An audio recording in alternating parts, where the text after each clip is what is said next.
L'Agence du numérique en santé, depuis 2019, a dépassé la phase technique des moyens numériques. Ces moyens numériques sont désormais sur étagère et à la disposition des professionnels de santé, mais également des patients. Il faut que tout le monde se les approprie, ça a déjà commencé d'ailleurs, mais l'appropriation sera d'autant plus importante que les professionnels de santé intégreront ces outils dans leur pratique professionnelle, que ce soit pour le soin, pour le secteur médico-social ou pour la prévention. La valeur ajoutée des moyens numériques dans la prise en charge des patients est indiscutable. Qu'il s'agisse de l'organisation des parcours de soins, des coopérations entre les professionnels de santé, du suivi des patients atteints de pathologies chroniques, on voit bien, et on commence à le voir très clairement,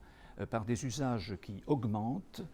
que cela facilite les exercices professionnels et fait gagner du temps aux différents professionnels de santé de l'équipe de soins, mais aux médecins en particulier, compte tenu de la situation démographique actuelle. Les exercices professionnels, par l'utilisation des moyens numériques, gagneront du temps au bénéfice du patient, mais gagneront également en sécurité et en qualité au niveau des prises en charge. Je peux citer quelques exemples. Les échanges de données de santé par messagerie entre les différents professionnels de santé dans le parcours de soins du patient, les échanges par messagerie sécurisés entre un professionnel de santé et un usager pour avoir par exemple une ordonnance par un moyen sécurisé, les accès également sécurisés au dossier médical partagé pour avoir les données nécessaires et pertinentes dans le suivi et la prise en charge d'un patient, avoir un lien de connexion pour effectuer des téléconsultations et verser le compte-rendu dans le dossier médical partagé. Et puis enfin, en dernier exemple, la dématérialisation de la carte de professionnel de santé va permettre d'avoir un usage facilité aux différents services numériques. L'essor des usages du numérique en santé, qui ont déjà commencé de façon significative, va s'accroître et se développer extrêmement rapidement par le gain de la confiance des professionnels de santé dans les moyens numériques.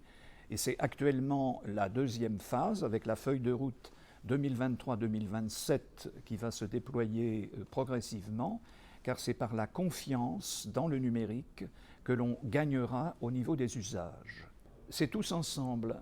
avec les professionnels du soin, les professionnels du secteur médico-social, les patients, les citoyens, les établissements, les éditeurs, l'ensemble de l'écosystème, que le numérique en santé va avancer résolument grâce à la feuille de route 2023-2027 qui va suivre la feuille de route qui vient de s'achever, et dans la perspective de la refondation du système de soins